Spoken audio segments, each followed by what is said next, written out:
So, my sister is a marine biologist, and in 2002, she took this job, like an internship program in the South Indian city of Pondicherry, where she would be building composting toilets on the compound of a cult, a religious movement that was started in the 1960s called Oroville. And Oroville has always been one of my favorite places to visit in India. It is this like utopian community. It's planned out so perfectly in these concentric circles that go out several layers.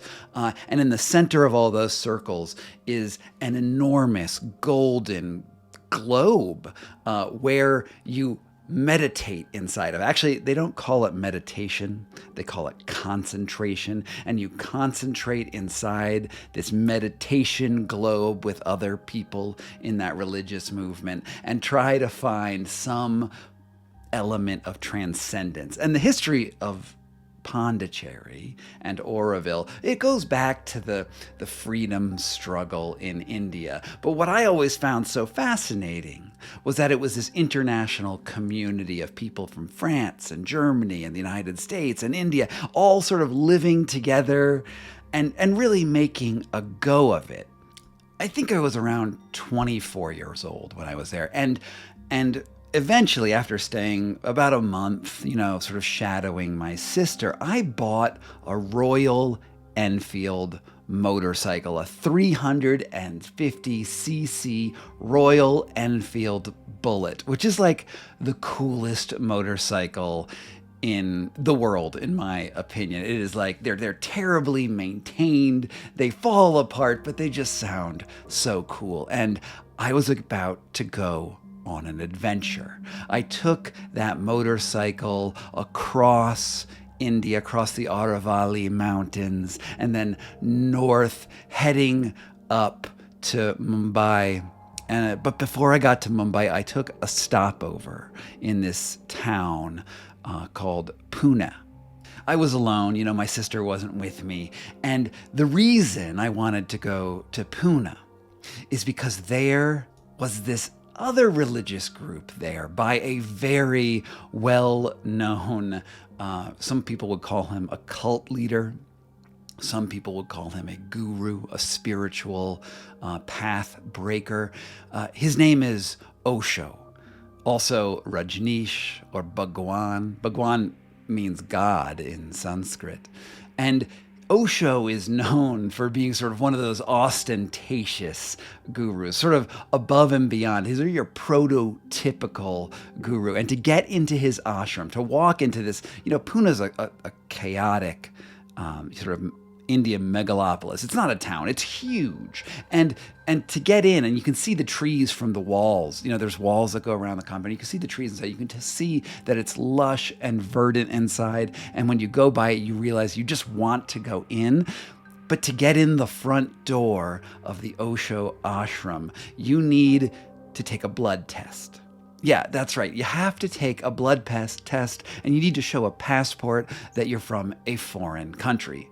Luckily, I was an American and I have blood. And so I gave the blood test, and what they're testing for is the HIV virus. They wanted to be sure that no one who entered into the compound would have HIV. And then you also had to buy robes. There were white robes for some days and there were red robes for other days, and you had to purchase these robes if you wanted to walk around the inside of the compound. And there was some sort of admission fee. I don't remember what it was, but I was a budding, like I had ambitions to become a journalist, and I thought I would write some article. Maybe the New Yorker would pick me up for a story.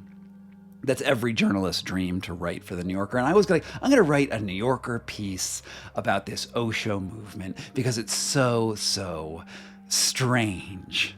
And when you signed up, there was the option to get like this lesson pack where you could like take spiritual lessons and in Osho's philosophy. And I signed up for a few of them. And there were also these lectures at night where Osho is dead. Osho died, I think in the 80s, but they still screen on a giant projector underneath a geodesic dome, as I recall, and you'll sit and watch his lectures, and at the end of the lectures, they did this thing called kriyas, where you started essentially speaking in tongues, and everyone would just after he talked about how love is universal and that we should push our sexual boundaries and reconceive what economics mean, and a lot of lessons that have,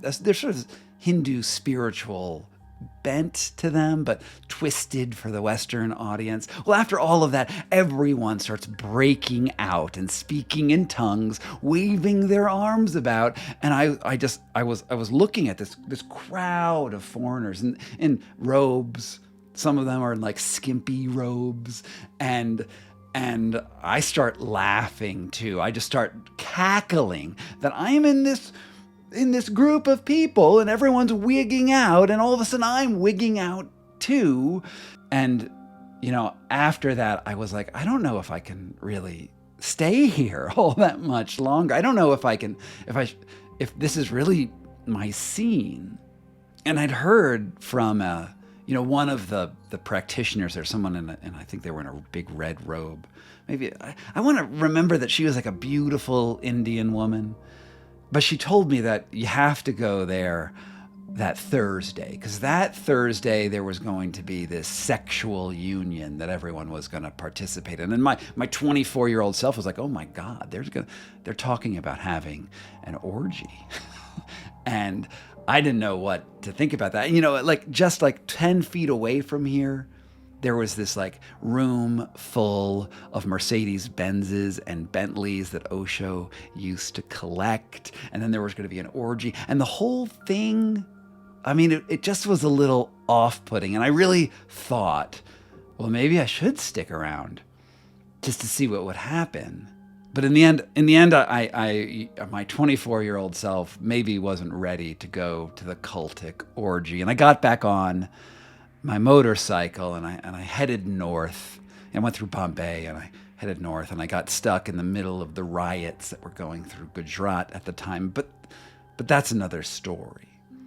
The reason I'm bringing up Osho is that he's known to be one of the most flamboyant cult leaders in the United States of America, India, and the world. Because in the 80s, he founded this compound in the state of Oregon called Rajneeshpuram, and it grew huge. Thousands of people would go to listen to Osho's lectures, and the community got so controversial that he poisoned the local school board in order to rig an election in his favor. And that story was included in a documentary called Wild Wild Country, which I think is worth watching. Wild Wild Country, I think it's on Netflix, and it's about Osho and Rajneeshpuram and how he eventually thought that he was being poisoned by the CIA. And it was really my first exposure to seeing a cult up close.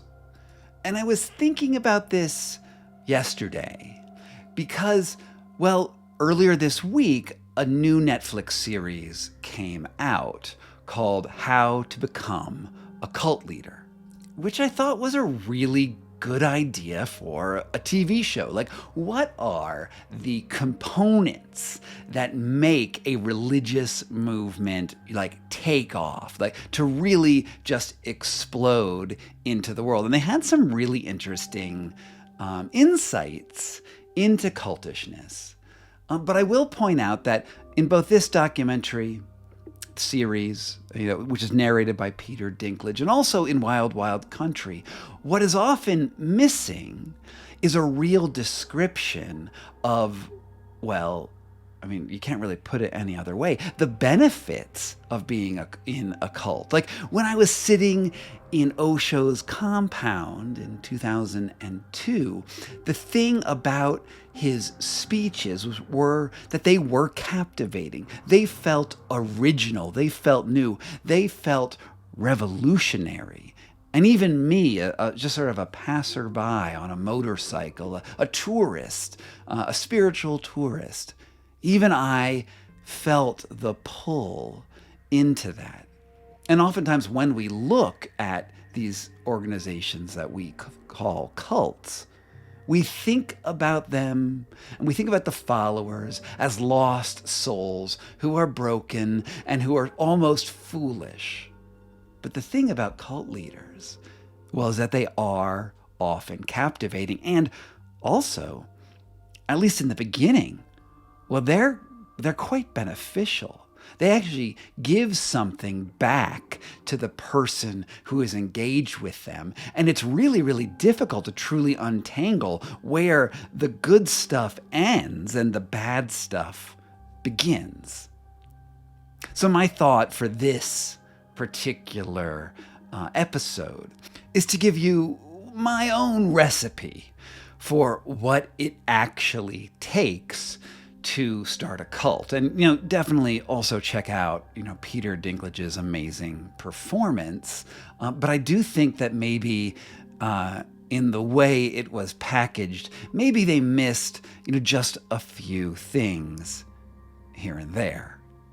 The first thing I want to point out is that if you're going to lead a group of people on your revolutionary new movement with insights into the fundamental nature of reality, you're gonna have to be pretty darn charismatic, right? You're gonna have to be someone who stands out as different, as original, and you need to, at least in the presence of an individual, when you're looking at them, they need to feel like they're the only person in the world.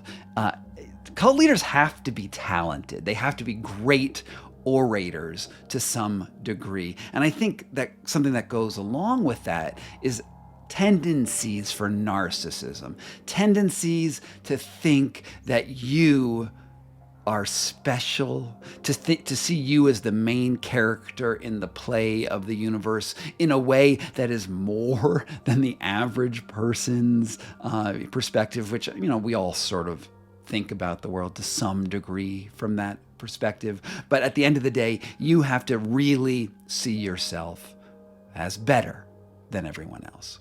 And in my experience covering cult leaders, there are certainly cynical leaders, right? There's certainly leaders out there, and I'm thinking, maybe L. Ron Hubbard in Scientology, who started out as a science fiction writer who wrote really pulp, B-grade science fiction books. And then I think there's a quote in Lawrence Wright's book about the founding of Scientology, where L. Ron Hubbard actually says, you can make a lot of money starting a religion.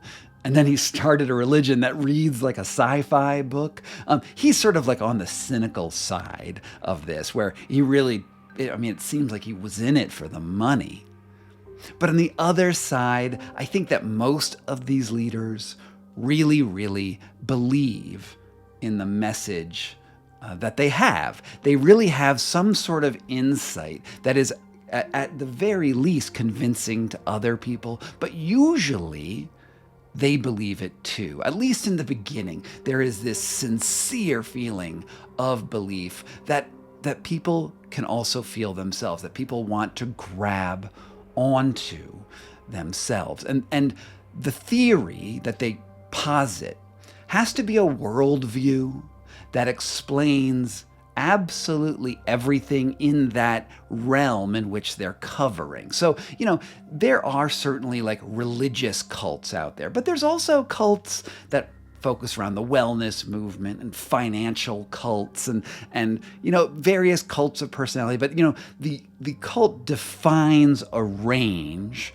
of intellectual property that it has controls over, and then it does something that sociologists call reifying. That their one insight explains absolutely everything about this one subject. So let's say we're talking about a health cult, that they might say that hormesis, or the stress that you put on your body, defines every single working system in the human body. And once you understand hormesis, you understand all of endocrinology, you understand heart attacks, you understand aging, whatever it is. Or maybe they're pushing vitamin D or sunlight. Like, they have to have this idea that's contrary to the mainstream, and their insight controls everything. Financial cults have some idea about success and money. Usually, like these days, it's something like the law of attraction.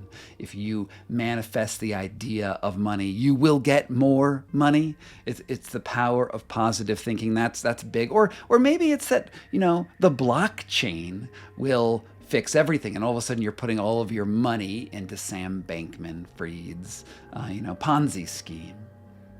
And religious cults, which are really my specialty, although everything that I look at sort of overlaps with these different organizations. Religious cults explain consciousness and reality at large.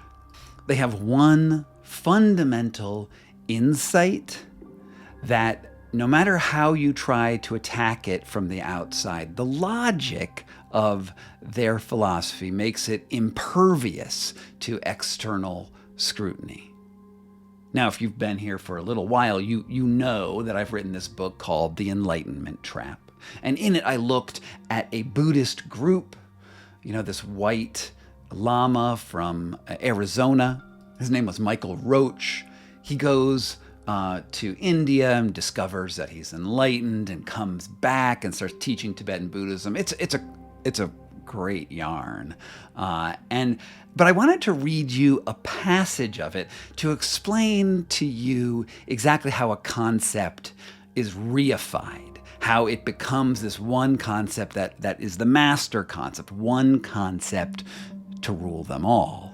Now, to give you some context for this passage, Michael Roach is teaching at his Buddhist meditation center in New York called the Three Jewels, and he's going to lecture on the nature of emptiness to a crowded room full of followers. And this is, the passage that I write about that scene in The Enlightenment Trap. And he's just done this sort of like flourish where he brings out from inside of his robes a ballpoint pen and shows it to the audience, just an ordinary ballpoint pen. And then he says, "This is all you need to understand emptiness." He said as he began the routine he'd practice at the monastery in Howell and perfected in lectures around the city before the official opening of the Three Jewels. "There is no pen here," he began provocatively. "There is a stick. It is purple, and it has a rounded shape. But what you're looking at now is not a pen. What you are seeing is pen." Half the audience smiled knowingly. The faces in the other half, well, they were blank. Roach clarified with a question. "To you, this is a pen, but what would it be to a dog?" he asked with a cocked eyebrow. "A dog can't write. It doesn't care about pens. For the dog, it is a chew toy." As the thing in his hand transformed from a pen into a chew toy in their minds, more people smiled. "For you, it is a pen. For the dog, it is a toy. But how can it be both? The idea for pen does not come from its own side. That knowledge must come from somewhere else. Well, it's coming from you." This concept of emptiness lies at the foundation of much of Tibetan Buddhism. Roach explained that the pen was empty of any intrinsic value or meaning. The knowledge of what a pen is begins in the primordial soup of the mind. What followed was a philosophical discourse on the nature of reality. Plato, Aristotle, and countless scribes, scholars, and mystics through the ages have wrestled with the problem. Tibetans have chewed on it for a millennia. Descartes reasoned that the common denominator of human experiences was thought, and that since thought was irrefutably real, then the mind that thought the thought had to be real too. Therefore, the world must also be real. For his part, Plato believed that all objects are mere shadows of an elementary ideal type. All trees were imperfect copies of an ideal tree, and we recognize all trees through their treeness. The same holds true for dogs and their dogness, or even cups and their cupness. For Plato, these ideal forms were not imaginary objects, but real ones that floated around in the ethereal, empirical realm that existed beyond the direct perception of humans. Roach built his version of Tibetan Buddhism on Plato's conception of reality, and then took it one step further. Perhaps there is no real world at all. There is no way to know if what we sense actually exists. Sensing in itself is problematic. Every feeling, taste, touch, and emotion has to first break through the barrier of our skin, blood, and neurons. The flesh sac filter touches everything, and on a profound level. Who is to say that the mind itself isn't simply inventing the idea of a body in the first place? Everything that we think we know, from the smallest atom and subquark to the planets and solar systems that make up the heavens, and even the brain matter that processes information, might just be a hologram of some even more profound reality. After all, what do we really know about the world outside of our own minds? Once that thought sank in, Roach offered up another idea. Perhaps if you change your own mind, the world will change along with it. Roach gesticulated with the purple tube of ink and plastic in his hand and thrust it into the air. When you can understand the difference between a pen and pen, you can transform yourself completely. You could be an angel. It's as simple as that. And from here, the Enlightenment Trap, really gets racing, because Michael Roach didn't just have an idea about pens. He saw everyone he ever met as some sort of divine manifestation, trying to give him an imprint and change the way he acted in the world at large, because they were all here for him, because he was an unabashed narcissist. Because cult leaders, they have to be narcissists. And his philosophy is intensely narcissistic, because everyone had to believe two things. One, that they were the center of the universe, and, contradictorily, that Roach was enlightened. Perfect.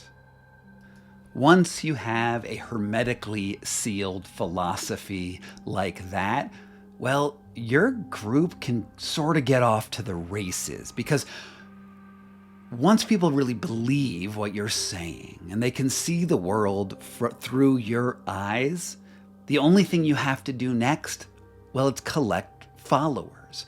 You just need to grab the attention of enough devoted people, or at least potentially devoted people, and then those people will get their own people, and all of a sudden this social network, this real world social network, will create your loyal following. Now, for Michael Roach, and for many cult leaders, one thing you have to do is to stand out and be flashy. This is part of the charisma that I talked about earlier, right? But you need to be someone who has, honestly, a lot of times crazy outfits. For Michael Roach, it was the robes of a Tibetan Gelugpa Lama, the yellow hat, the red robes. He looked a little like the Dalai Lama.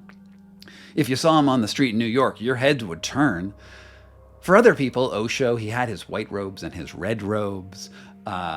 You think about, David Koresh had his Jesus outfits. Manson, of the Manson murder fame, he actually carved symbols into the foreheads of himself and his followers. If you're the type of person to think that Wim Hof is a cult leader, well, look at that guy's outfits. He's in a caftan distributing health information. It helps to be flashy, for sure. And that flashiness actually works on a couple levels. Because if you dress obviously different from the people, you have your own uniform, you both create an in-group of other people in your uniform who you feel comfortable around, and people on the outside, well, they can sort of get allergic to you, right? If you saw a group of people in, flowers and tambourines and loose flowing robes walking down the street at you, you would know, most likely, you would know that you're not one of them and that they had their own thing going on. Those uniforms serve to both create an internal feeling of connectedness and a sort of allergy to the outside world. It's a way to set yourself apart. Look at the Amish, right? They wear their 1850s outfits. It's the same thing. It's a way to keep control of somebody who enters in to the boundaries of the philosophy that you've already created. It's a signal to the outside world that you think differently. But even more important than the robes that I had to buy outside the ashram in Pune, there's this other thing which is super duper important. And I don't think any group can possibly not have it. And it's what anthropologists call habitus, which is habitus, how would you describe it? It's like an act. It's a thing that you do externally that gives you a feeling on the inside that changes you. And one act of habitus might be praying. Right, you sit and you kneel. There's a physical posture that you feel, and you fold your hands in front of you, and you pray, and you put your emotions into that prayer, and that creates a response, a physiological and emotional response. If you read my book, The Wedge, you could say it creates a wedge as well. And this habitus, you can hear in that word, habit, that's the root of that word, it should be a regular thing. It should be a practice that you go back to repeatedly. And a lot of these groups create many different types of habituses, right? Sometimes they make you fill out ledgers where every single minute of your time is accounted for, and the accounting of that time is some way to get into heaven, this overworked habitus. It could also be like speaking in tongues from the Christian perspective, or the crazy stuff that I was doing, laughing hysterically in a group of berobed, beautiful people in Pune. It could also be an ice bath or breath work, or, honestly, it could be anything that is, it could be an elaborate snapping routine, if you like. Could be a gang symbol with your fingers, tied into like elaborate knots. Any of these things that you assign them a symbolic value, and it draws you into that sealed ideology that we had before. Now, just to make up a habitus here, let's say that bending over and touching your toes was the movement that your cult leader wanted to create. And you feel that sort of stretch in the back of your hamstrings, and somehow that was a holy sensation. Well, if you did that at the same time you were thinking that somehow that might save the world, and you could create a theology that did that, you would over time make to physically form intellectual bonds in your followers that becomes this reinforcing mechanism, both socially and physiologically, in the minds of the people who are following you. And this flows really nicely into another very important part of building your cult. You need to know who is going to be a cult follower, like the good follower, not somebody who's just like sort of a casual person who listens to your lectures sometimes and gets some interest. Now, obviously at first you do want an open message that anyone can be interested in. Like universal love is a good one, but also being healthier is a good one. You want as broad a message is in. If you want to talk in the terms of marketing, this is a click funnel. You need a very broad end of that click funnel to get people in before you find those true followers, those diamonds that will sift into the bottom of your funnel. At first, your open teachings go to everyone, and the people that are interested in this are oftentimes, they feel like they're missing something in their life. Maybe they are sick, maybe they're broke, maybe they're just lonely, but these are seekers looking for an answer to a problem that you promise you can solve. And in most cases, in most of the groups that I've looked at, there's also this practice called love bombing. And love bombing is, it's really just about in every religious movement to some degree, is that at first you feel welcoming to that new person. You ever been to like a religious service and everyone's hugging each other and slapping each other's backs, and it can be like overly intimate. And to some degree, I'm sort of allergic to that sort of interaction. But for someone with a different personality or a different set of needs, it can be something that's been missing their whole life. They have trouble with their parents or their spouse or whatever. And then there's this group that just, they love you. And they even might have like this idealistic idea that love will conquer the world and will actually be the thing that sets the world right. Oftentimes, the habitus that is formed, is sort of a meditation, let's say. The idea is that habitus on its own can have huge consequences for the planet. Oftentimes the idea is that if we got 1 million people to meditate all on one focused problem, like, climate change or, world peace or something, and if just enough people in the world meditated, you would fundamentally change the fabric of the universe, and that war would go away. This is a super common idea in prayer and in religious movements and, in cults. And the cool thing is, with this habitus, you're going to notice some changes real quickly. And I talked about this in my episode on the law of speedy gains, which was episode 6 in this podcast. But, when you first try to touch your toes, maybe you're not that flexible and you're not gonna be able to do it. But I promise you, the more you try to touch your toes, you're gonna get more flexible, and there's going to be this immediate, or at least very quick, improvement.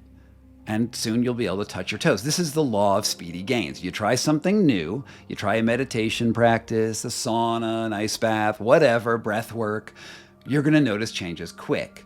And then, over time, it takes more and more effort to get additional gains. Once you've touched your toes, what are you supposed to do after that? Touch, 5 inches below the floor? Well, that's going to take more work. And sometimes, and here's where those groups really upsell you, is they tell you, you've had the open teachings, you've had the love bombing, but now you have to get ready for lesson 2. And lesson 2 is going to be a lot more expensive, either financially, but more realistically in time and effort than what you got with level 1. You're going to have to work hard. You're going to have to do more habitus. Now, before we go further, and I got a lot more to say, this is the time in the program where I take a small break and remind you that we've 30 minutes in right now and you haven't heard an ad if you're listening to this, the audio version on Spotify or Apple. But if you're the sort of person who really likes these sorts of shows, what I ask you to do is to get exclusive content, early drafts of what I'm working on by signing up over at Patreon. And there's a link down below for how to be part of my community and, even chat with me on Discord. And, put input into shows as they come up. I would love you to join in. It's not that expensive, and you really help this sort of independent journalism, sing. But if you're not the type to want to pay money on a subscription. I get it. There's a lot of shows that I don't subscribe to. I mean, there's a lot that I do, but I get it. But there's another thing that I'd ask you to do, which is to log on to Apple. It has to be Apple because for some reason Spotify doesn't allow this to happen. And put a review in Apple, and it should be 5 stars. And the reason it should be 5 stars is, well, one, hopefully you like this show, but it helps people find it. And if it's 5 stars, I will read your review here at this segment in my podcast. And I'm really sad to say that in the last week, I haven't gotten any 5-star reviews on my podcast.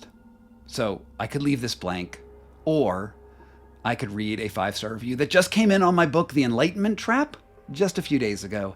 And so I will read that in lieu of a 5-star review on this show. This is by a woman named Jacqueline L. on my book, The Enlightenment Trap. And she says this is the same review that I put on Goodreads. And she titled it, The War of the Egos. I thought this book was excellent. For whatever reason, I was haunted by these events and kept coming back to them, trying to understand the psychology behind the madness. So when I saw the title, I just jumped on the book. And the title and then the analysis is exactly that. The description of inflated ego gone completely mad and delusional, leading to tragedy. In a funny sort of way, it's a classic Shakespeare in the sense of Hamarita. I don't know what Hamarita is.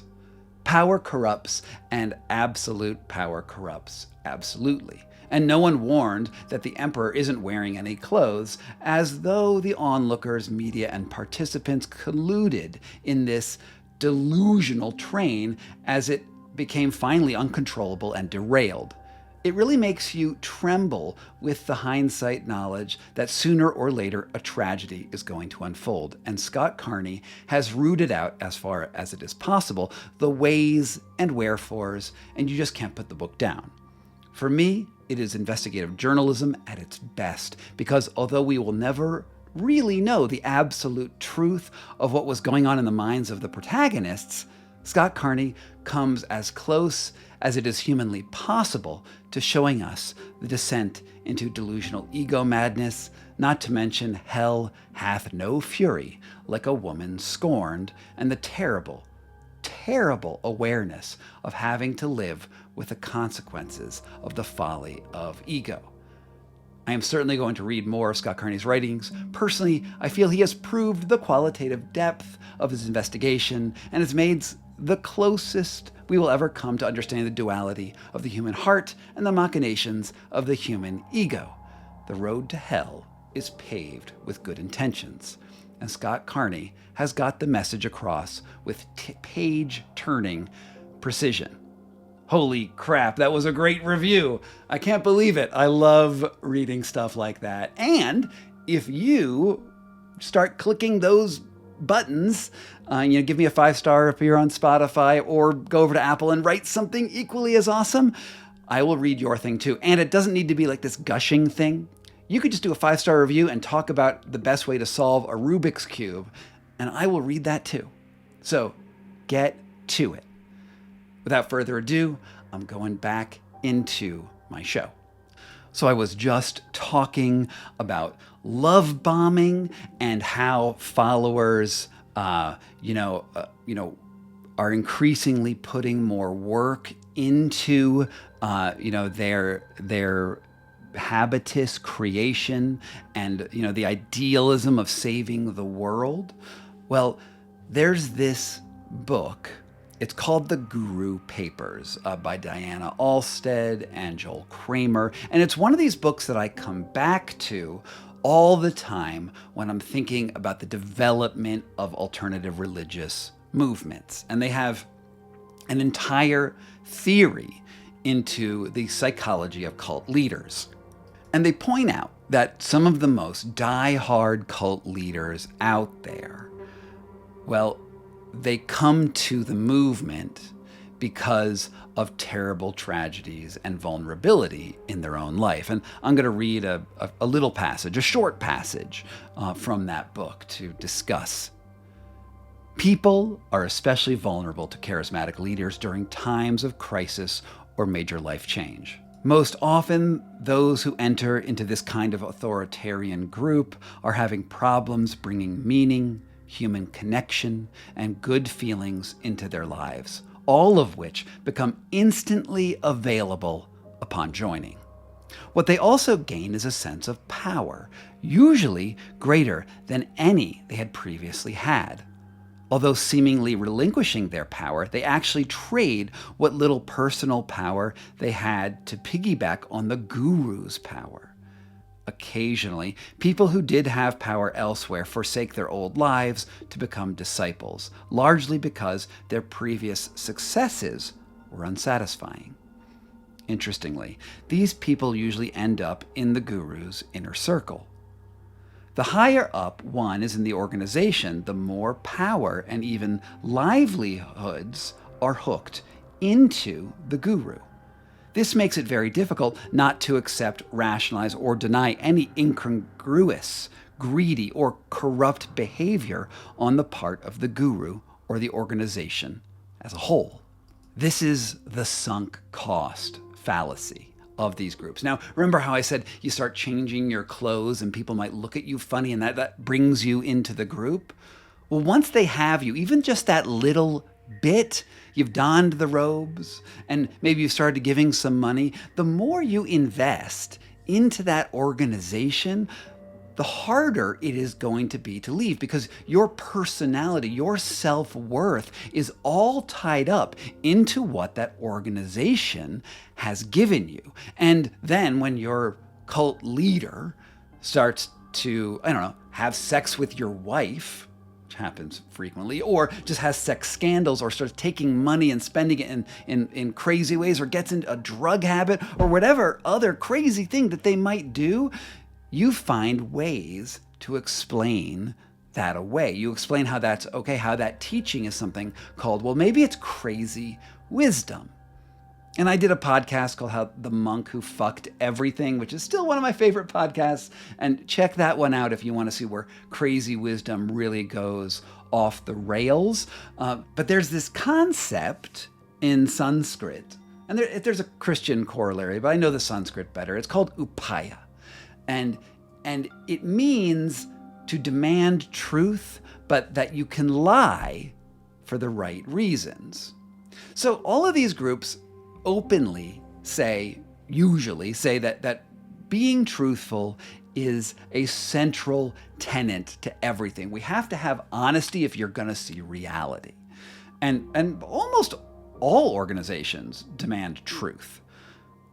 But they also have this sort of escape hatch, that if the truth isn't convenient, you are allowed to lie for the higher purpose of whatever cyclical, hermetically sealed ideology that lies at the very top of your organization. The idea that meditation will save the world, or your guru is really, really wonderful, whatever it is. Well, that is those are the stakes, and therefore you can lie if you feel like it's going to be ultimately Machiavelli-y useful for the benefit of the planet. And when this idea gets there, well, cults just do whatever the hell they want. There's Satya Sai Baba, who's a famous guru in India. Big hair, big sort of afro hair. He was known to never allow magicians into his performances, because he would do these miracles where he would, put his hands out over the hands of his followers and shake his hands, and these ashes would fall into the hands of his followers. And it was this proof that this guy can do miracles. But also, if you were a magician, you were not allowed to come anywhere near that guy. So there's a thought there. Why is that? Maybe those ashes aren't really that miraculous. And then, as Alstead noted, that you have this core group, and there's this idea of an inner circle. And the inner circle is always the people who are closest to that guru character. And oftentimes it's the richest, or the prettiest, or the most talented in some way. Those people end up being ever closer to the very hardened core of your religious group. But there's still, when you are a guru, what you want to do is select people for loyalty, right? You want to put them through, well, essentially like a purity test, right? You want to actually give them some of that cognitive dissonance. When you're having sex with your followers or their wives or, whatever it is that you're doing, that actually helps you cement a core of followers who will never question you as you go forward. And if you're really savvy, you then have those followers, these sergeants at arms, start doing your dirty work for you, right? When you have like a negative thing to put out, it wasn't Osho who gave the negative messages. It was Sheila, his number 2. You keep the positive face, you insulate it as much as possible to the public, so that once somebody gets in, past the cell wall of the external side of your cult, and they're in, only after they've sunk some costs in, can they start to see the contradictions.